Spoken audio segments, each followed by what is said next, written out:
at-dawa.tv দুনিয়া ও আখিরাতের কল্যাণে। اللهم صل على سيدنا محمد معدن الجود والكرم وآله وسلم. اللهم أنزله المقعد المقرب عندك يوم القيامة. اللهم اجعلنا من الذين آمنوا وعملوا الصالحات وتواصوا بالحق وتواصوا بالصبر. آمين يا رب العالمين. মুআজ্জাজ মুহতারাম, ওয়াজিবুল ইহতারাম, হযরত উলামায়ে কেরাম, ফুদালায়ে ইযা, সম্মানিত মুসল্লিয়ানে কেরাম, আমরা মহান রবের শুকরিয়া আদায় করি। প্রত্যেকেই মনের গহীন থেকে সবটুকুন আবেগ ও ভালোবাসা উজাড় করে দিয়ে মহান আল্লাহর শিখানো ভাষায় তাঁরই দেওয়া জবান দিয়ে আমরা প্রত্যেকে সশ্রদ্ধ চিত্তে বলি আলহামদুলিল্লাহ। শাহরুল্লাহিল মুহাররম, আল্লাহ তাআলার মাস মুহররম মাস চলছে। মুহররম মাসের আজ 7 তারিখ। আপনারা জানেন এই মাসে একটি গুরুত্বপূর্ণ দিবস আছে, দশম দিবস, যাকে আরবি ভাষায় বলা হয়ে থাকে আশুরা। এই আশুরার কেন্দ্রিক আমরা একটি আমল নিয়ে একেবারে জুমার আলোচনার শেষের দিকে কথা বলবো ইনশাআল্লাহ তাআলা। যেহেতু 1447 এই হিজরি সালটাকে আমরা আমাদের পরিবর্তনের সাল হিসেবে ঘোষণা করেছি, আমাদের এই পরিবর্তন শুরু হবে মসজিদ থেকে কেন্দ্র করে, মসজিদে আসা যাওয়া থেকে শুরু করে মসজিদের আদব রক্ষা করা, এই বিষয়ে সর্বোচ্চ গুরুত্ব আরোপ করা থেকে শুরু করে আমাদের ব্যক্তিক, পারিবারিক, সামাজিক এবং রাষ্ট্রীয় সর্ব অঙ্গনে আমাদের পরিবর্তন বয়ে আনার একটা বছর হিসেবে আমরা গ্রহণ করবার জন্য আমরা দৃঢ়ভাবে বদ্ধপরিকর হয়েছি গত জুমুয়া থেকে। তারই ধারাবাহিকতায় আমরা যেহেতু গত জুমুয়ায় জুমার মসজিদে আগমনের কিছু মেসেজ অথবা মাসালা, আদব বা শিষ্টাচারিতা নিয়ে আমরা কথা বলছি, আজও ইনশাআল্লাহ তাআলা আমরা সেই বিষয়ে অব্যক্ত কথা বলা, না বলা কথাগুলি আজকে আবার বলার চেষ্টা করব ইনশাআল্লাহ তাআলা। গত জুমুয়াতে আমরা আলোচনা করেছিলাম, আপনাদের মনে আছে, জুমুয়ার সালাতে অংশগ্রহণ করবার জন্য মুসল্লিয়ানে কেরামকে কখন মসজিদে আগমন করতে হয়, হাজির করতে হয়। যিনি প্রথমে মসজিদে আগমন করবেন জুমুয়ার দিনে, তার জন্য আল্লাহ তাআলা একটি উট কোরবানির সওয়াব লিখে দেন। ইভেন সেই দিনে অর্থাৎ জুমার দিনে প্রতিটি রাস্তার মোড়ে মোড়ে আল্লাহ সুবহানাহু ওয়া তাআলা ফেরেশতাদেরকে মোতায়েন করে থাকেন। যখন ফেরেশতারা মসজিদের দিকে কদম বাড়াতে থাকেন, প্রত্যেক কদমের বিনিময়ে 1 বছরের সিয়াম এবং 1 বছরের কিয়াম, নফল কিয়ামের সওয়াব লিখে দেওয়া হয়। এই সওয়াব লিখা অব্যাহত থাকে যতক্ষণ পর্যন্ত ইমাম তার খুতবা শুরু না করেন বা মসজিদে আলোচনা শুরু না করেন, তার আগ পর্যন্ত। যখন খতিব মসজিদে আগমন করেন, খুতবা বা আলোচনা শুরু করে দেন, তখন সব মোড়ে মোড়ে প্রতীক্ষমান যেই ফেরেশতাগণ থাকেন তারা মসজিদে চলে আসেন, তাদের এই লিখার কিতাবটাকে তারা বন্ধ করে ফেলেন। এরপর থেকে আর মসজিদে আগমন কেন্দ্রিক বিষয়ে প্রতি কদমের বিনিময়ে 1 বছরের সিয়াম এবং কিয়ামের সওয়াব লিখা বন্ধ হয়ে যায়। বিধায় আমরা গত জুমাতে বিশ্বনবী সাল্লাল্লাহু আলাইহি ওয়াসাল্লামের অথেন্টিক হাদিসের আলোকে আমরা চেষ্টা করেছি আপনাদের সামনে তুলে ধরবার জন্য যে 2টি আজান আমাদের জুমার এই কমপ্লেক্সে দেয়া হয়ে থাকে, একটি লাউড স্পিকারে দেয়া হয়ে থাকে, আর একটি তুলনামূলক কম আওয়াজে দেওয়া হয়ে থাকে ভিতরে।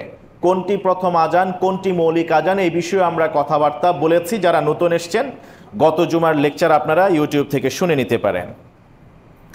আজকে আমরা কথা বলবো ইনশাআল্লাহ তাআলা জুমার মসজিদে মুসল্লিগণ কেমন ধরনের পোশাক পরিধান করে এই মসজিদে আগমন করবেন শীর্ষক বিষয়ে। আমাদের এই বৈচিত্র্যময় দেশে বৈচিত্র্য ভাষা যেমন আছে, বৈচিত্র্য আকার আকৃতি এবং মানসিকতা পুষ্ট মানুষও সরব উপস্থিতি আছে আমাদের এই দেশে।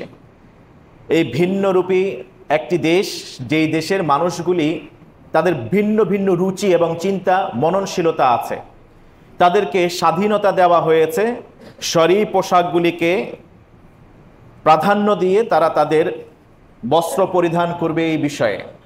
ইসলাম সেটাকে অনুমোদন দিয়েছে। ইসলাম পোশাক আশাকের কিছু বিধিবদ্ধ বিধিবিধান বলে দিয়েছেন, যেমন পোশাক ঢিলেঢালা হওয়া, পোশাক পরিধান করলে অবয়ব বোঝা না যাওয়া, শরীরের ভিতরের কোনো অংশ প্রকাশমান হয়ে না যাওয়া, নারী পুরুষ কিংবা পুরুষ নারীর পোশাক পরিধান না করা, অমুসলিমদের সাদৃশ্য হয় এমন কোনো পোশাক পরিধান না করা, এইরকম কিছু নির্দেশনা ইসলাম দিয়েছে। বিশেষ করে পুরুষদের জন্য রেশমি পোশাক পরিধান করা জীবিত অবস্থায় পৃথিবীতে হারাম করে দেওয়া হয়েছে। জুমার মসজিদে আপনি কোন পোশাকে আগমন করবেন, যেমন আমরা অনেকে টি শার্ট পরতে পছন্দ করি, অনেকেই বা শার্ট পরিধান করতে পছন্দ করি, কিংবা অনেকেই পাঞ্জাবির আবার ধরন আছে, ছোট লম্বা এবং স্কিন টাইট ফিটিং কিংবা একটু লুজ, বিভিন্ন ধরনের পোশাক আমাদের আছে এবং কালার বা রং ভিত্তিকও ভিন্নতা আছে। জুমার মসজিদে অংশগ্রহণ শুধু নয়, 5 ওয়াক্ত সালাতে কিভাবে কোন পোশাক পরিধান করে মসজিদে আগমন করবেন মুসল্লিগণ, আল্লাহ সুবহানাহু ওয়া তাআলা মহাগ্রন্থ আল কোরআনে সূরাতুল আরাফের 31তম আয়াতের মাধ্যমে সেই দীক্ষা রব্বে করিম আমাদেরকে দিয়েছেন। আর তিনি বললেন, আউযু বিল্লাহি মিনাশ শাইতানির রাজীম, ইয়া বানি আদম খুযু যিনাতাকুম ইনদা কুল্লি মসজিদ। হে আদম সন্তান, তোমরা মসজিদে আগমন করবে, কোন বেশ ধারণ করবে আগমন করবে আমি তাও তোমাদেরকে বলে দিচ্ছি। তোমরা 5 ওয়াক্ত সালাতে ঈদের দিনে জুমার দিবসগুলিতে সর্বোচ্চ শালীন পোশাক, ভদ্র পোশাক, মার্জিত পোশাক, সুন্দর পোশাক পরিধান করে, পবিত্রতম পোশাক পরিধান করে তোমরা মসজিদে আগমন করবে। এই জন্য আপনার নজরে, আপনার জ্ঞানে, আপনার শোকেসে কিংবা আপনার আলমিরাতে থাকা সবচেয়ে লুক্রেটিভ, সবচেয়ে দামি, সবচেয়ে সুন্দর, পরিপাটি, মার্জিত এবং তুলনামূলক নূতন এই পোশাকগুলি পরিধান করে আপনি মসজিদে আসবেন। আমরা যদি আমাদের সালাফদের ইতিহাস একটু দেখি, তারা মসজিদে কিভাবে আসতেন। যেমন সাহাবী তামিম আদ-দারি রাদিয়াল্লাহু তাআলা আনহু, তিনি সালাত আদায় করবার জন্য আলাদা পোশাক কিনতেন। তিনি একটি পোশাক কিনেছিলেন, ইতিহাস থেকে জানা যায় 1000 দিরহাম দিয়ে। 1000 দিরহামের বর্তমান বাজার মূল্য কমপক্ষে 1.5 লক্ষ টাকা। 1000 দিরহাম দিয়ে, আপনারা জানেন 1000 দিরহাম এটা হলো রৌপ্য মুদ্রা, আগে তো দিনার দিরহাম ছিল। এই 1000 দিরহামের বর্তমান কনভার্টিবল কারেন্সি যদি আমরা বাংলা টাকায় কনভার্ট করি, সেটা প্রায় 1,39,000 প্লাস, প্রায় 1.5 লক্ষ টাকার কাছাকাছি হয়। এইরকম পোশাক তিনি শুধু নামাজে আসবার জন্য, জুমা এবং ঈদের সালাত আদায় করবার জন্য তিনি আলাদা এটা কিনতেন। নবীজি মুহাম্মদুর রাসূলুল্লাহ সাল্লাল্লাহু আলাইহি ওয়াসাল্লাম তিনি ইরশাদ করেছেন, মা আলা আহাদিকুম ইন ওয়াজাদতুম আন ইয়াত্তাখিযা সাওবাইন লিয়াউমিল জুমুআতি সিওয়া সাওবাই মিহনাতিহি। তোমাদের যাদের সামর্থ্য আছে, তোমরা যে পরিশ্রম করবার জন্য, অফিস আদালতে যাবার জন্য, কৃষি কাজ কিংবা তোমাদের স্ব পেশার কাজে যেই পোশাক পরিধান করো, সেই পোশাক ছাড়াও শুধু জুমার জন্য আলাদা 2টি পোশাক তোমরা ক্রয় করবে, 2টি পোশাক তোমরা আলাদা কিনবে। এই হাদিস আবু দাউদ তার সুনানে নকল করেছেন। নবীজি মুহাম্মদুর রাসূলুল্লাহ সাল্লাল্লাহু আলাইহি ওয়াসাল্লাম তিনি তো নিজে আমল করতেন, সাহাবীদেরকে উদ্বুদ্ধ করতেন এবং আমাদের জন্য তিনি নিজে মডেল হিসেবে কিভাবে জুমার দিনে কোন পোশাক পরিধান করে আগমন করতেন সেটাও তিনি বলে গেছেন। রাসূলুল্লাহ সাল্লাল্লাহু আলাইহি ওয়াসাল্লাম সাধারণত নিজে পছন্দ করতেন সাদা পোশাক, ঢিলেঢালা পোশাক, এবং তিনি কমপক্ষে জুমার দিনে 3টি পোশাকের একটি কম্বিনেশন নিয়ে তারপরে জুমাতে আসতেন। যেমন তিনি নিজে ইজার পরতেন, এরপরে লম্বা জুব্বা তিনি পরতেন, সেটা কখনো নিসফে সাক হতো, যুদ্ধের ময়দানে যাবার সময় পোশাক ভিন্ন হতো, কাজ করার সময় পোশাক ছিল ভিন্ন, এক এক সময় তিনি এক এক পোশাক পরিধান করতেন। আর এটা উম্মার জন্য সহজ করে দিয়েছেন, যেন উম্মা যেই অবস্থায় থাকে শরীয়তের গণ্ডির মধ্যে থেকে সেই পোশাক যেন পরিধান করতে পারেন। নিচে তিনি ইজহার পরতেন, উপরে লম্বা জুব্বা পরতেন, আর সেই জুব্বার উপরে তিনি ইয়ামেনি চাদর পরতেন। আর সেই চাদরের রং কখনো সবুজ হতো, কখনো কালো বর্ণের হতো, কখনো বা সেটা চেক কাটা হতো, বিভিন্ন ডোরা কাটা দাগ থাকতো। বিশেষ করে ঈদের দিবস এবং জুমার দিনগুলোতে আল্লাহ রাসূল সাল্লাল্লাহু আলাইহি ওয়াসাল্লাম এই ভূষণ ধারণ করতেন। তিনি এইভাবে তিনি সেজে আসতেন এবং তিনি আসার আগে তিনি ন্যাচারাল সুগন্ধি ব্যবহার করতেন এবং অন্যদেরকে উদ্বুদ্ধ করতেন। তিনি সবচেয়ে বেশি যেটা ব্যবহার করতেন দুর্গন্ধ দূর করার জন্য, সেই সময় মিসওয়াক ব্যবহার করতেন। আর তিনি বলেছেন, লাউলা আন আশুক্কা আলা উম্মতি লা আমারতুহুম বিসওয়াকি ইনদা কুল্লি মসজিদ। আমি যদি আমার উম্মতের জন্য এটা কষ্টদায়ক মনে না করতাম, তাহলে আমি প্রত্যেক মসজিদ অর্থাৎ প্রত্যেক সালাতের জন্য এটা আবশ্যক করে দিতাম যে তারা মিসওয়াক করে তারপরে মসজিদে আসবে। কারণ ফেরেশতারা সেই সব বিষয়ে কষ্ট পান যেই বিষয়ে বনি আদম কষ্ট পায়। নবীজি সাল্লাল্লাহু আলাইহি ওয়াসাল্লাম বলেছেন, ইন্নাল মালাইকাতা তাতাআযযা মিনহু মিম্মা ইয়াতাআযযা মিনহু বানু আদম। আমাদের যে সব বিষয়ে কষ্ট হয়, যেমন মুখের দুর্গন্ধ, মোজার দুর্গন্ধ অনেক দিন ধোয় না, পরিষ্কার করে না, কিংবা ঘামের দুর্গন্ধ, কটকটে গন্ধ, এই গন্ধগুলি যেমন আমরা সইতে পারি না, ফেরেশতাও সইতে পারেন না। আলোচনার শুরুতে আমরা বললাম যে রাস্তার মোড়ে মোড়ে যেই সব ফেরেশতারা অপেক্ষারত থাকেন আপনাদের প্রত্যেক কদমের বিনিময়ে 1 বছরের সিয়াম এবং কিয়ামের সওয়াব লেখার জন্য, ইমাম সাহেব খতিব সাহেব জুমুয়ার দিনে যখন খুতবার জন্য দাঁড়িয়ে যান, তখন তারা তাদের সুহফগুলি, কিতাবগুলিকে বন্ধ করেন, লেখা অফ হয়ে যায় সওয়াব। কারণ তারা ইমামের কাছাকাছি এসে বসে যান এবং তারা নিজেরাও আপনাদের সাথে বসে এই খুতবা আলোচনা শুনতে থাকেন। আমাদের আপনাদের যদি সেই চোখের পর্দা আল্লাহ তাআলা খুলে দিতেন, সেই দৃষ্টি যদি আল্লাহ তাআলা উন্মোচিত করে দিতেন, আমরাও দেখতাম আমাদের আশেপাশে ফেরেশতারা বসে এখন এই আলোচনা শুনছেন। ঠিক যেহেতু শুরু থেকে শেষ পর্যন্ত, বিদায় নেবার আগ পর্যন্ত আমরা যেমনিভাবে পাশাপাশি ঠাসাঠাসি হয়ে বসে থাকি, ফেরেশতারাও আমাদের ঘেঁষাঘেঁষি হয়ে বসে থাকেন। আমরা যেমনিভাবে আমাদের পাশের ভাইয়ের মোজার দুর্গন্ধ, শরীরের ঘামের দুর্গন্ধ কিংবা মুখের দুর্গন্ধের কারণে কষ্ট পায়, ও ফেরেশতারাও কষ্ট পায়। যখন আপনার পাশে কোনো ফেরেশতা থাকে, আমরা তো লৌকিকতার কারণে, লোক লজ্জার কারণে পাশের ভাইকে রেখে অন্যত্র চলে যেতে পারি না বা মসজিদ লিভ করতে পারি না, কিন্তু ফেরেশতারা লিভ করে। আর ফেরেশতা যখন চলে যায় দুর্গন্ধ সহ্য করতে না পেরে, তখন কি ক্ষতি হয় আমাদের আপনারা জানেন। নামাজ মানে হলো দোয়া, সালাত মানেই হলো দোয়া, সূরা ফাতিহা মানেই হলো দোয়া। সূরা ফাতিহার অন্য নাম সালাতুদ দোয়া, সূরাতুদ দোয়া, এটাকে দোয়া বলা হয়। যখনই আমি কোনো আয়াত পড়ি, তখনই ফেরেশতাগণ সেই আয়াতের জন্য আল্লাহ তাআলার কাছে কবুলিয়তের জন্য দোয়া করেন। আমরা জানি ইযা ক্বালাল ইমামু গায়রিল মাগদুবি আলাইহিম, সহিহ মুসলিমের হাদিস, যখন ইমাম বলে গায়রিল মাগদুবি আলাইহিম ওয়ালাদ-দাল্লিন, তখন ফেরেশতারাও বলে আমিন। আপনি জোরে আমিন বলেন আর আস্তে আমিন বলেন, সবার জন্য আমিন বলা সুন্নাহ, সবার জন্য আমিন বলা সুন্নাহ। এটা এমন নয় যে আমিন কোন একটা টিম আছে, একদল জোরে পড়বে, একদল আস্তে পড়বে, আরেকদল পড়া লাগবে না, বিষয়টা এরকম না, সবার জন্য সুন্নাহ।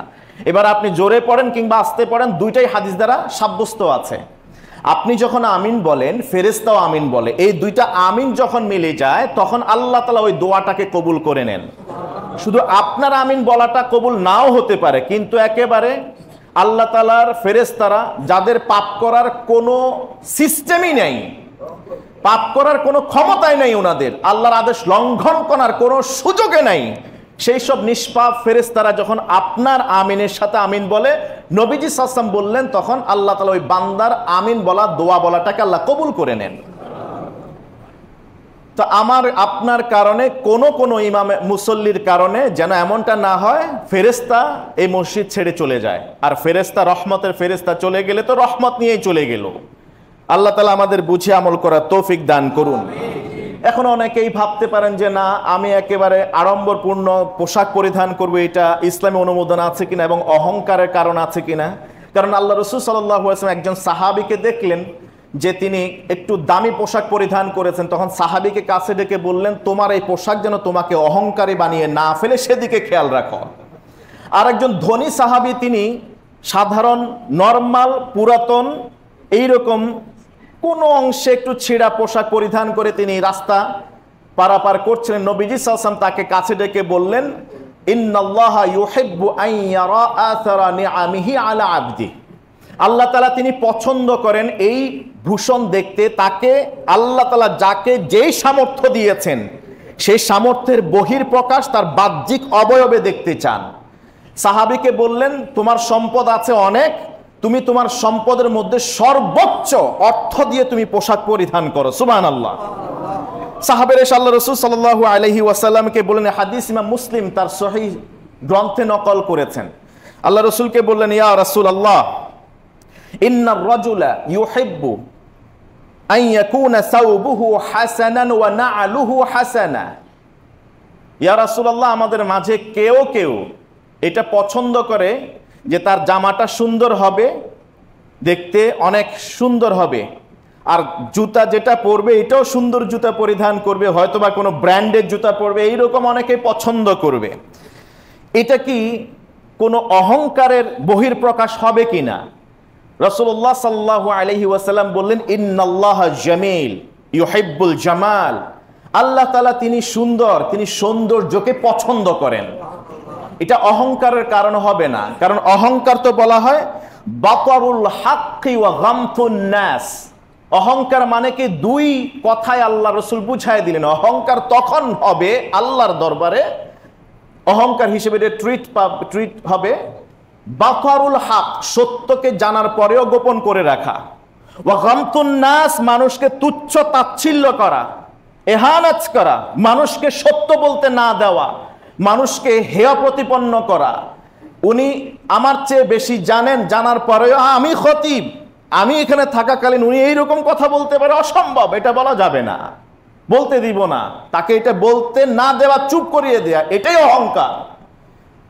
সবচেয়ে শক্তিধর আসাদুহুম ফি আমরিল্লাহি ওমর, খলিফা ওমর ইবনে খাত্তাব ইসলামের ব্যাপারে তিনি সবচেয়ে কঠোর ছিলেন। জুমার খুতবা দিতে দাঁড়িয়েছেন, জামা লম্বা হয়েছে কেন? এই ব্যাপারে মুসল্লিরা বললেন, খুতবা পরে শুনবো, আগেই জবাব দেন। যে পোশাক আমাদেরকে দিয়েছেন, যে কাপড়, আমাদের পোশাক তো এত লম্বা হয় নাই, আপনি খলিফাতুল মুসলিমিন হওয়ার কারণে পোশাক তো একই অংশ আপনি পেয়েছেন, আপনার জামা লম্বা হয়েছে কেন? এই জন্য আগে জবাব দেন, তারপরে খুতবা শুনবো। ওমর তখন বলেন নাই যে আব্দুল্লাহ ওর গদ্দানটা আলাদা করে দাও, কারণ যখন ইসলামের বিরুদ্ধে কোনো কিছু হতো, বিশ্বনবীর সম্মানে একটু আঘাত হানতো, বিশ্বনবী সহ্য করতেন, কিন্তু ওমর ইবনে খাত্তাব ধৈর্য ধরতেন না। তবে আল্লাহ রাসূলের কাছে প্রার্থনা করতেন, ইয়া রাসূলুল্লাহ, অনুমতি দিন, তার ধর থেকে গর্দান আলাদা করে ফেলি। বিশ্বনবী অনুমতি দিতেন না। সেই ওমর নিজের ব্যাপারে এসে তিনি বলেন, আব্দুল্লাহ, তুমি তো উপস্থিত আছো, এবার এই প্রশ্নের তুমি জবাব দাও। সুবহানাল্লাহ। আব্দুল্লাহ বললেন, আমার আব্বা এবং আমাকে দুইজনকে যে অংশ দেয়া হয়েছিল, আমি দর্জিকে বলেছিলাম সেখান থেকে এটা যেন টুকরা আলাদা করে না ফেলে। আমি বলেছিলাম আমার আব্বার অংশ আর আমার অংশ যেন একসাথে রাখে, কারণ এই একটা অংশ দিয়ে আমার বাবা একটু হাইটে লম্বা ছিলেন, বাবার জন্য আপনাদের মতো করে ওই উপযুক্ত পোশাক হবে না। তিনি জুমা সালাতের ইমামতি করেন, তিনি রাষ্ট্রপতি, বিদেশ থেকে মানুষেরা আসে তার সাথে দেখা করবার জন্য, এই ছোট্ট পোশাক নিয়ে তিনি যেতে পারেন। তাই আমি আমার অংশটা সহ আমার আব্বাকে দান করেছি। এই একটি পোশাক, দুইটি মিলে একটি দিয়ে আমার আব্বা এই লম্বা জুব্বা তিনি তৈরি করেছেন। এবার বললেন, ঠিক আছে, আপনি জুমার সালাত আদায় করুন, খুতবা দিন, আলোচনা করুন, আমরা শুনবো। মোহরের ব্যাপারে তোমরা বাড়াবাড়ি করো না, লা তাগলু ফি সাদাকাতিন নিসা। তোমরা এই যে চারদিকে ব্যভিচারের সয়লাব, আস্তে আস্তে করে ব্যভিচারের দিকে যাচ্ছে কেন? তোমরা বিয়েটাকে কঠিন করে ফেলেছো মোহরানার কারণে। তোমরা মোহরানা নিয়ে বেশি বাড়াবাড়ি করো না। এক নারী, এখন তো আমাদের মসজিদে নারী নাই, মসজিদে তো নারীদের সেই পরিবেশও আমাদের তৈরি করা হয় নাই, যার কারণে যা আছে আমাদের পুরুষদের জন্য হয় এক কেন্দ্রিক আলোচনা করতে হয়, কিংবা কখনো কখনো নারীদের বিরুদ্ধে গেলেও কোনো অভিযোগ আমাদের কাছে আসে না। এটা হয়তোবা কোনো কোনো অংশে আমরা নিজেরা সুযোগ হিসেবে গ্রহণ করেছি, যাতে করে আমাদের স্ত্রীরা আমাদের বিরুদ্ধে কোনো কথা অভিযোগ দায়ের করতে না পারে। বিশ্বনবীর আমলে দেখবেন আল্লাহ রাসূল সাল্লাল্লাহু আলাইহি ওয়াসাল্লামের সামনে সাহাবী বসা, তার স্ত্রী পর্দার আড়াল থেকে তার স্বামীর বিরুদ্ধে আল্লাহ রাসূলের কাছে শিকায়েত করেছেন। এই শিকায়েত বা অভিযোগ করার পরে বাসায় গিয়ে তাকে তালাক দিয়ে দিয়েছেন, এরকম নয়, বরং তিনি তার ভুল বুঝতে পেরেছেন, স্বামীর কাছে স্ত্রীর মর্যাদা আরো বেড়ে গিয়েছে। আমরা তো আমাদের স্বামীদের স্ত্রীরা যদি কোনো ভুল ধরে থাকে, ওই স্ত্রী তো হয় ঘরে থাকবে, না হলে বাপের বাড়িতে, আর কথা বলার কোনো সুযোগ নেই। মেনলি সমাজে হয়তো বা আমরা এখনো বিলং করছি। হয়তোবা পুরুষ শাসিত এই সমাজে থাকার কারণে এখনো এমনটা হচ্ছে। যদি মসজিদগুলি এরকম নারীদের জন্য উন্মোচিত হতো, তাদের জন্য আলাদা পর্দা পুশিদা মেনটেন করে যদি ওই অবস্থা করা হতো, তারাও খুতবা শুনতেন, আলোচনা শুনতেন, তাদের হাকায়েক হুকুকগুলো তারাও জানতেন, আর সমাজের পুরুষ শ্রেণীরাও তাদের হকগুলি জানতেন। যদি স্ত্রীর কারণে স্বামীর কোনো হক লঙ্ঘন হচ্ছে, তাহলে স্বামী অভিযোগ দায়ের করতে পারতেন, তার স্ত্রীকে সাথে নিয়ে এসে পর্দার আড়ালে স্ত্রী থাকবেন, স্বামীর সামনে বসে বসে দুইজনে মোকাবেলা করে কথা হতো। অথবা স্ত্রী স্বামীর বিরুদ্ধে কোনো অধিকার লঙ্ঘন করলে সেই বিষয়ে কথা বলা হতো, সমাধান হয়ে যেত। এখন স্ত্রী দিন থেকে সম্পূর্ণই গাফেল, আর আমি চাইতেছি দুনিয়াতে একটা জান্নাত তৈরি করবার জন্য। কত হাস্যকর চিত্র এটা, দৃশ্য এটা। এটা এমন হতো না। সেই বুড়ি বৃদ্ধ নারী ওমর ইবনে খাত্তাব রাদিয়াল্লাহু তাআলা জুমার খুতবা থামিয়ে দিলেন, বলেন আপনি কোথায় পেয়েছেন? কোরআনে বলা হয়েছে কিতমিরের কথা, বিশাল কেন্তারের কথা বলা হয়েছে। কেন্তার অর্থাৎ বিশাল, কি বলা হয়, মোহরানা, এটার কোনো সীমানা নাই, আপনি সেই সীমা বেঁধে দেবার কি? তখন ওমর ইবনে খাত্তাব রাদিয়াল্লাহু তাআলা বললেন, আসাবাত ইমরাআতুন ওয়া আখতা ওমর, আসাবাত ইমরাআতুন ওয়া আখতা ওমর, ওমর ভুল করেছে আর সেই বৃদ্ধ মহিলা তার ফতোয়া সঠিক দিয়েছে। সুবহানাল্লাহ। এটা হলো জবাবদিহিতামূলক। তা আমরা জানি যে এখানে সত্যকে গোপন করার যে প্রবণতা, এটা আমাদের মাঝে অনেক আছে। মানুষকে কথা বলতে না দেওয়া, এটা অনেক আছে। কথা বলতে দিতে হবে মানুষকে। তাহলে অহংকার হলো বাতারুল হক, সত্যকে প্রকাশিত হতে না দেওয়া, ওয়া গামতুন নাস, মানুষকে দমিয়ে রাখা, এটাই হলো অহংকার। উত্তম পোশাক পরিধান করা আর সুন্দর ব্র্যান্ডের জুতা পরা সামর্থ্য যদি থাকে, এটা অহংকার নয়। আবু বকর সিদ্দিক রাদিয়াল্লাহু তাআলা আনহু, তাকে যখন বলা হয়েছিল, ইন্না মা আসফালা মিনাল কাবাইনি মিনাল ইজারে ফিন্নার, দুই টাকনুর নিচে যে অংশ যাবে সেটা জাহান্নামে যাবে, পোশাকের ব্যাপারে আল্লাহ রাসূল বললেন। আবু বকর দৌড়ায় আল্লাহ রাসূল সাল্লাল্লাহু আলাইহি ওয়াসাল্লামের কাছে আসলেন, ইয়া রাসূলুল্লাহ, আমি যে পোশাক পরিধান করি উপরেই পরি, মাঝে মাঝে এটা তো আমার টাকনুর নিচে চলে যায়, তা আমিও কি এই অবস্থায়, এই হুকুমে কি আমিও পড়বো কিনা? আল্লাহ রাসূল সাল্লাল্লাহু আলাইহি ওয়াসাল্লাম বললেন যে না, তুমি তো যাবতীয় অহংকার থেকে মুক্ত। সুবহানাল্লাহ। তোমার যদি পায়ের নিচেও পোশাক পরে থাকে, তুমি অহংকার কখনো প্রকাশ করবে না, এটা আমার জানা আছে, এই হুকুম তোমার জন্য না। সুবহানাল্লাহ। কারণ আবু বকর সিদ্দিক শারীরিকভাবে একটু দুর্বল ছিলেন, একটু হ্যাংলা পাতলা ছিলেন, ঢিলে ঢালা পোশাক পরিধান করতেন। বিশ্বনবীর আদর্শ অনুযায়ী ঢিলে ঢালা পোশাক পরিধান করতে গিয়ে অনেক সময় পোশাক নিচের দিকে পড়ে যেত। তাই নবীজি সাল্লাল্লাহু আলাইহি ওয়াসাল্লাম যখন বললেন যে টাকনুর নিচে যে অংশটা যাবে সেই অংশটা জাহান্নামে যাবে, তো তিনি ভাবলেন যে হায় হায়, আমার তো ম্যাক্সিমাম টাইম পোশাক নিচে চলে যায়, আমার অবস্থা এরকম হবে কিনা?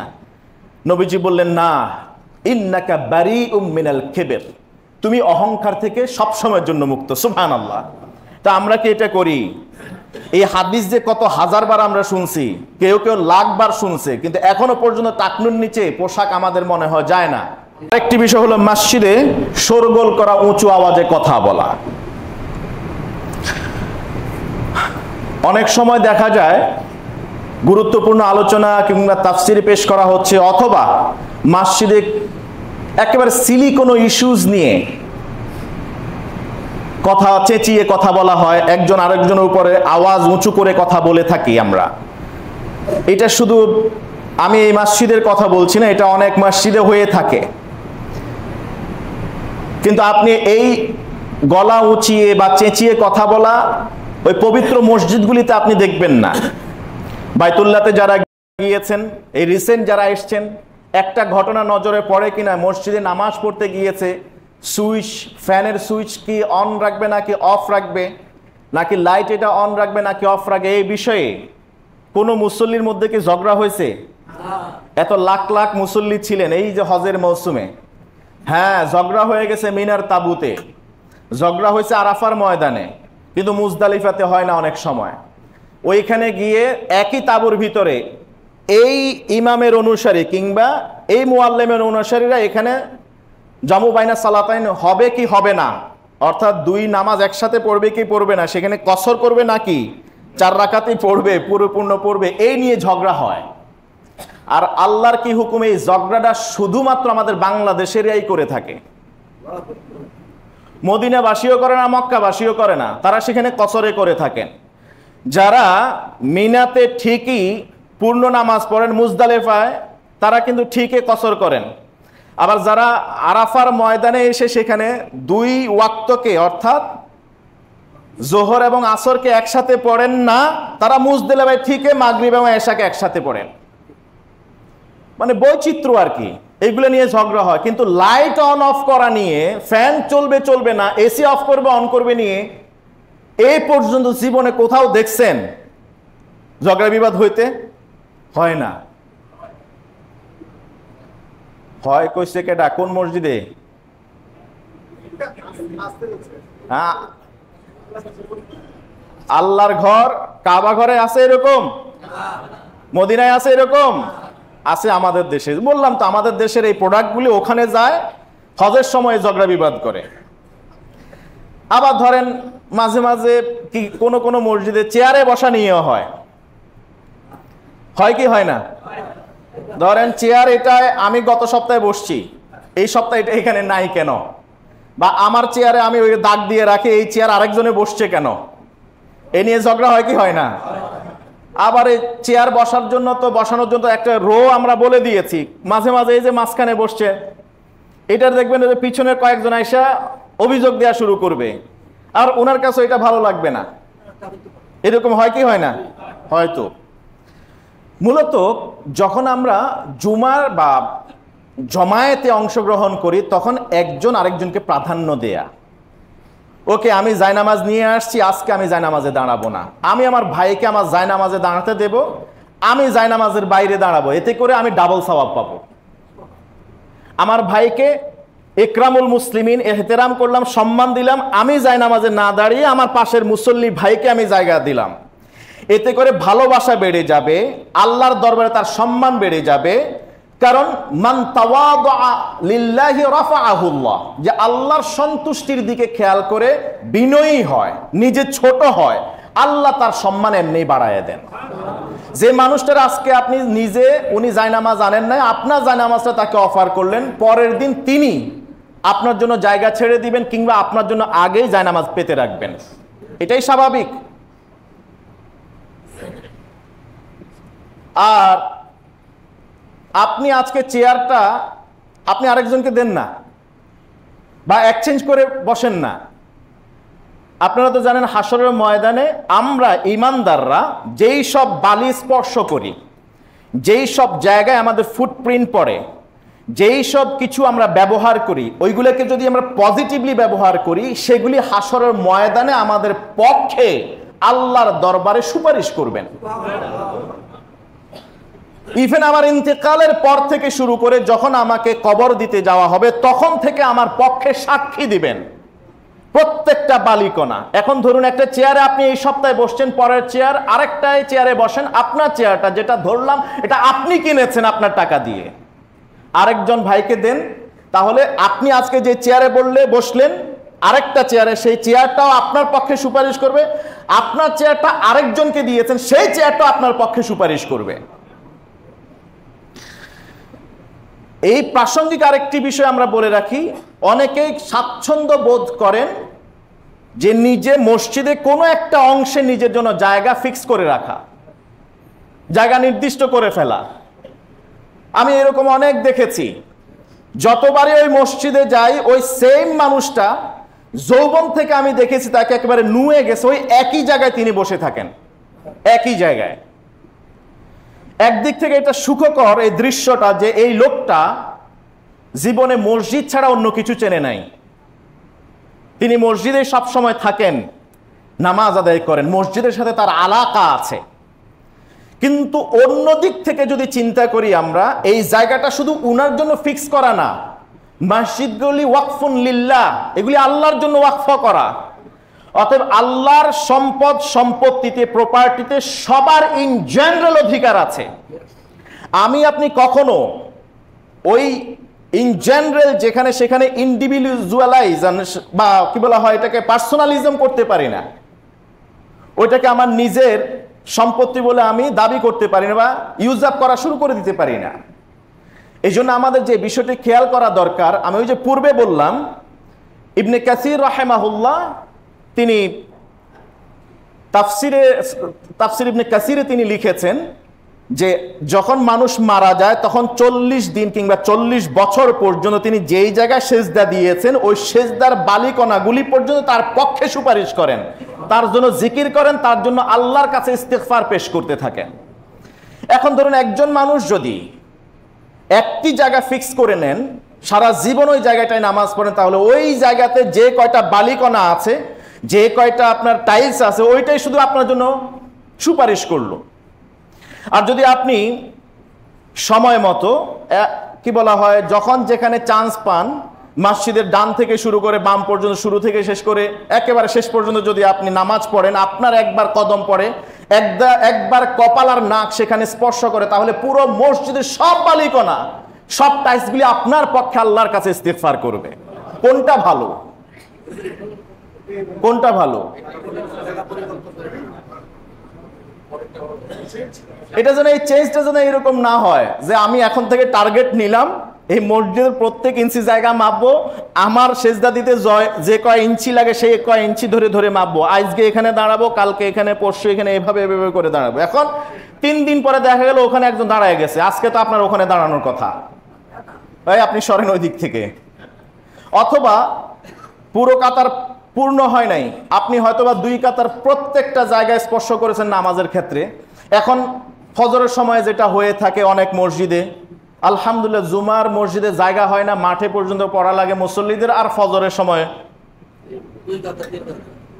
ওনারা অন্য গ্রহে চলে যান সম্ভবত। এখন আপনার আজকে স্বভাবত এসছে 3য় কাতারে নামাজ পড়ার, এখন আপনার 1ম কাতার পূর্ণ হয়েছে, আপনি ওই যে 3য় কাতারে কিংবা 2য় কাতারে যেখানে আপনার সাথে আর কোনো মুসল্লি নাই সেখানে দাঁড়ায় গেলেন, একাই দাঁড়ায় গেছেন, আপনি ওখানে নামাজ পড়েন, নামাজ হবে? ওমা কথা কয় না। জামাতবদ্ধভাবে নামাজ পড়লে পিছনে যদি একা দাঁড়ায়, ওই নামাজ আল্লাহর দরবারে কবুল হয় না। একা না দাঁড়ায় প্রয়োজনে 1ম কাতারে যদি জায়গা না হয়, 1ম কাতার থেকে একজনকে টেনে নিয়ে পেছনে দাঁড় করিয়ে 2 জন একসাথে নামাজ পড়তে, কারণ এখানে আপনি সংঘবদ্ধ, একতাবদ্ধ শিক্ষা নিতে আসছেন। আল্লাহ এটাই চান আপনি এই জুমার সালাতে 5 ওয়াক্ত নামাজে অংশগ্রহণ করে একটা মেসেজ অন্তত আপনি ধারণ করেন, আপনি ইউনাইটেড হবেন, আপনি একতাবদ্ধ হবেন। তাই আপনি একা নামাজে দাঁড়ালে কাতারে আপনার নামাজ আল্লাহ পর্যন্ত পৌঁছায় না, কবুলই হবে না, জামাতই হবে না আপনার।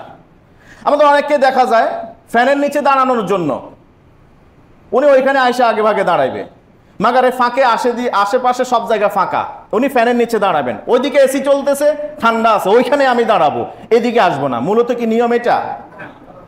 কাতার কিভাবে বদ্ধ হতে হয়, এই মাসালার সাথে পরে অনেকগুলি মাসালা জড়িত।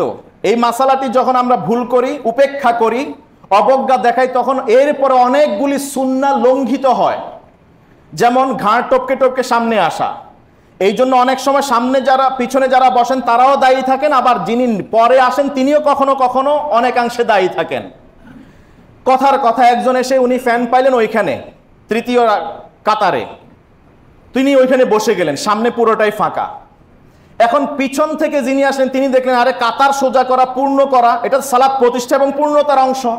এটা যদি অপূর্ণ, অসম্পূর্ণ থেকে যে আমার সালাত যতই সুন্দর করি না কেন, আমার সালাত অসম্পূর্ণ, অপূর্ণই থেকে গেল, তাহলে আমি পিছনে কেন থাকবো, আমি সামনে আগাবো। তখন তিনি ঘাড় টপকে টপকে টপকে টপকে সামনে আসেন। আপনি দেখুন এখন কি হবে, পিছনে যদি এরকম থাকে কেউ বসে যায়, সামনে জায়গা ফাঁকা, এর উপরে পূর্ণ করা হচ্ছে না, তখন ঘাড় টপকে না, ওনার ধাক্কা দিয়ে হলেও সামনে আসা জরুরি। তখন এটা ওই যে এক ব্যক্তি আল্লাহ রাসূল সাল্লাল্লাহু আলাইহি ওয়াসাল্লাম খুতবা দিচ্ছিলেন, ইয়াতাখাত্তা রিকাবান নাস, তিনি মানুষের ঘাড় টপকে টপকে সামনের দিকে আসছিলেন। আল্লাহ রাসূল সাল্লাল্লাহু আলাইহি ওয়াসাল্লাম বললেন, ইজলিস ফাকাদ আদাইত, যেখানে আসো সেখানে বসো, তুমি অনেককে কষ্ট দিয়ে সামনের দিকে আসছো, যেখানে আসো সেখানেই বসে যাও, তুমি অনেককে কষ্ট দিয়ে আসছো সামনের দিকে আগায়। এক সাহাবী এটা শোনার পরে দরজা এবং কি বলা হয় চৌকা, দরজার চৌকাটের এক পা ভিতরে এক পা বাইরে ওই অবস্থায় ছিলেন, তিনি ওই অবস্থায় বসে গেলেন। সুবহানাল্লাহ কইবেন না? এক পা ভিতরে এক পা বাইরে ওই অবস্থায় তিনি বসে গেলেন। তিনি ব্যথা পাচ্ছেন, বসা উপযুক্ত। এখন আপনার আমার মতো কি এরকম একেবারে প্লেন কি বলা হয় ফ্লোর ছিল নাকি ওই সময়? উঁচু নিচু ছিল, ওইভাবে, কারণ এটা order, commandment of prophet, last beloved messenger of আল্লাহ, আল্লাহ সুবহানাহু ওয়া তাআলার শরীয়ত প্রণেতা নবী মুহাম্মদুর রাসূলুল্লাহ সাল্লাল্লাহু আলাইহি ওয়াসাল্লামের পক্ষ থেকে আদেশ ছিল। সে আদেশ কি চলে গেছে নাকি? না, এখনো বলবৎ আছে। মূলত জামাতে দাঁড়ালে ইমাম আগে দাঁড়াবেন, ইমামের আশেপাশে কোরআন সুন্নাহ অধিক জানেন, তেলাওয়াত অধিক পারঙ্গম, ইভেন নামাজের ক্ষেত্রে আলেম হিসেবে অনেক বেশি আহলুজ জিকির, কোরআন সুন্নাহর জ্ঞান আছে, তিনি ইমামের বরাবর দাঁড়াবেন।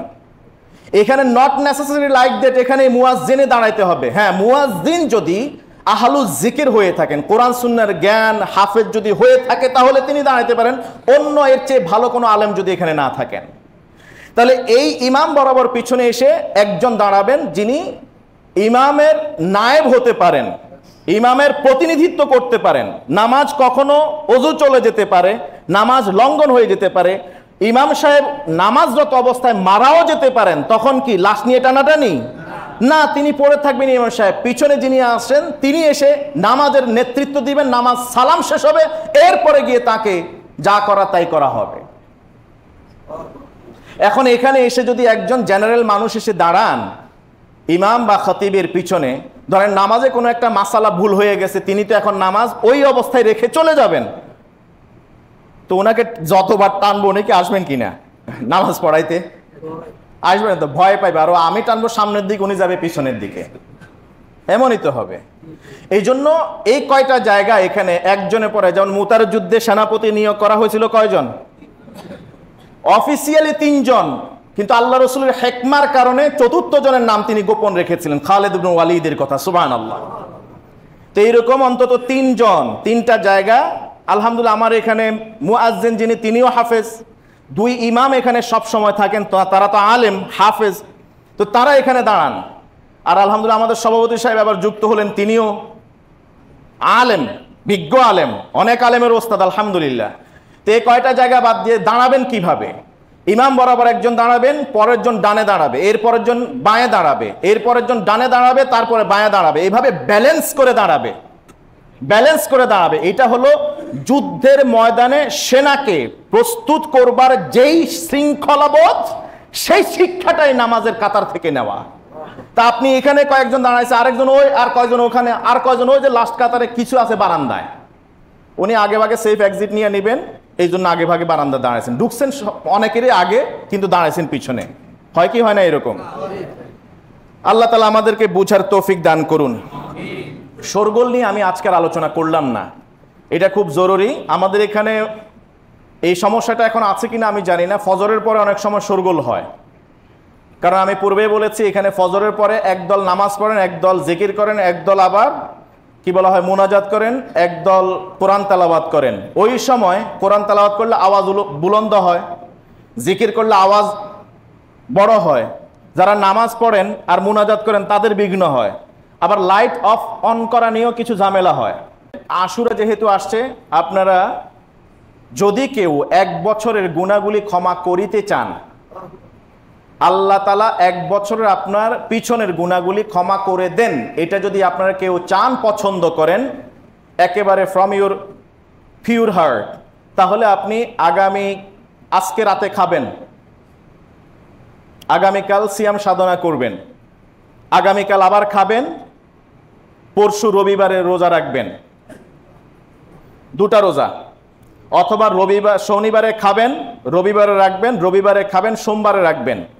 হয় শনি রবি অথবা রবি সোম। রবি সোম জায়েজ, শনি রবি মুস্তাহাব, অর্থাৎ 9-10 এই 2 দিন রোজা রাখা মুস্তাহাব। বিশ্বনবী একদিন রোজা রেখেছিলেন, লা ইন বাকিতু ইলা কাবিল লা আসুমান্না তাসিআ, তিনি আশা ব্যক্ত করেছেন যদি আগামী বছর আমি বেঁচে থাকি তাহলে আমি 2 দিন রোজা রাখবো, একদিন পূর্বে একদিন পরে, যে কোনো একদিন মিশায়ে। কিন্তু আল্লাহ তাআলা তাকে নিয়ে গিয়েছেন, পরের বছর তিনি আর রাখতে পারেন নাই, মুহররম আর তিনি পান নাই। তাই আমরা আশা করব যে আপনারা আল্লাহ রাসূলের যে আশা ব্যক্ত করা, সাহাবীরা পরবর্তীতে যে সুন্নাহর উপর আমল করেছেন, তা হচ্ছে তারা আশুরাতে 2টি রোজা রাখতেন, একটা হলো 9 তারিখ আর একটা হলো 10 তারিখ। আপনারা 2 দিন মুস্তাহাব, যদি 9 তারিখ ছুটে যায় 10 এবং 11 তারিখ আপনারা সিয়াম সাধনা করবেন। এই সিয়াম রাখলে আল্লাহ তাআলা পিছনের 1 বছরের গুনাহ খাতা ক্ষমা করবেন ইনশাআল্লাহ তাআলা। আশুরা শুধুমাত্র বিরহ, কষ্ট, দুঃখের মাস নয়, তারিখ নয়, বরং এই তারিখটা ঐতিহাসিকভাবে প্রমাণিত সত্য, এটা আনন্দেরও একটা তারিখ। নবীজি রোজা রাখতেন এবং সাহাবীদেরকে রোজা রাখতে বলেছিলেন। বনী ইসরাইলও রোজা রাখতো এই দিনে আনন্দের কারণে। আমরা যে আগামী 9 এবং 10 কিংবা 10-11 তারিখে রোজা রাখার যে পণ করেছি, ইচ্ছা পোষণ করেছি, সেটা দুঃখের কারণে নয়, এটা হলো আনন্দের কারণে। কারণ এই দিবসে আল্লাহ সুবহানাহু ওয়া তাআলা নবী মূসা এবং তার দলবলকে সমুদ্রে এবং ফেরাউনের কবল থেকে তিনি রক্ষা করেছিলেন। তাই মূসার অনুসারীরা এই দিবসে সিয়াম সাধনা করত। আল্লাহ রসুল মদিনে যাওয়ার পরে তাদেরকে সিয়ামরত অবস্থা দেখলেন, তাই আল্লাহ রসুল সাল্লাল্লাহু আলাইহি ওয়াসাল্লাম বললেন, আনা আহাক্কু ওয়া আউলা বিমূসা মিনকুম, আরে মূসার ব্যাপারে তো আমি আরো বেশি অগ্রবর্তী, আমার ভাই তো নবুয়তের দিক থেকে, তাহলে আমি সিয়াম সাধনা করব ও আমার সাহাবীরা তোমরাও সিয়াম সাধনা করো। এই সিয়ামটা হলো আনন্দের কারণে, পুরস্কার হিসেবে। আর আরেকটি ঘটনা হলো মর্ম বিদারক, ব্যথিতের ঘটনা, সেটা হলো ইমাম হোসেইন রাদিয়াল্লাহু তাআলা আনহুকে কারবালার প্রান্তরে তার পরিবারের অনেক সদস্য, প্রায় 72 জন সদস্য সহ তাদেরকে শহীদ করে দেয়া হয়েছিল। এই ইস্যুটাকে কেন্দ্র করে কোনো আমল নাই, শরীয়তের কোনো বিধান নাই, শুধু এখান থেকে মেসেজ নেওয়ার আছে কিন্তু আমল নাই। আই রিপিট, ইমাম হোসাইন রাদিয়াল্লাহু তাআলা আনহুর কারবালার প্রান্তরে ঘটে যাওয়া মর্মান্তিক এই ঘটনাকে কেন্দ্র করে মুসলিম উম্মার কোনো আমল নাই, আছে সেখান থেকে মেসেজ বা শিক্ষা নেওয়া।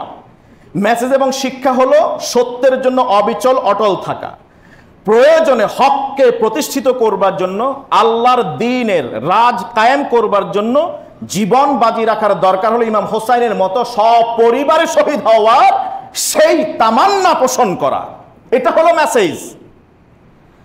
আর যে সিয়াম সাধনা আমল আমরা যেটা করি শরীয়তের সাথে সম্পৃক্ত, এটা হলো শুকরানা মূসা আলাইহিস সালামের এখান থেকে পরিত্রাণের ইস্যুকে কেন্দ্র করে। আল্লাহ তাআলা আমাদেরকে বুঝে আমল করার তৌফিক দান করুন। অতএব যেহেতু এই দিবসে শোকের কোনো কারণ কিংবা কোনো আমলে পরিণত করে শোক প্রকাশের কোনো সুযোগ ইসলামে নাই, সেহেতু হায় হোসাইন করে, তাজিয়া মিছিল করে, কিংবা নিজের শরীর রক্ত ক্ষরণ করে, জাত পাঞ্জাবি ছিঁড়ে, গায়ে লাথি মেরে, থাপ্পড় মেরে, এইরকম কোনো আচরণ ইসলাম কখনো অনুমোদন দেয় না। আল্লাহ তাআলা আমাদের বুঝে আমল করার তৌফিক দান করুন। সুবহানাকাল্লাহুম্মা ওয়া বিহামদিকা আশহাদু আল্লা ইলাহা ইল্লা আনতা আস্তাগফিরুকা ওয়া আতুবু ইলাইক। ওয়াসসালামু আলাইকুম ওয়া রাহমাতুল্লাহি ওয়া বারাকাতুহু।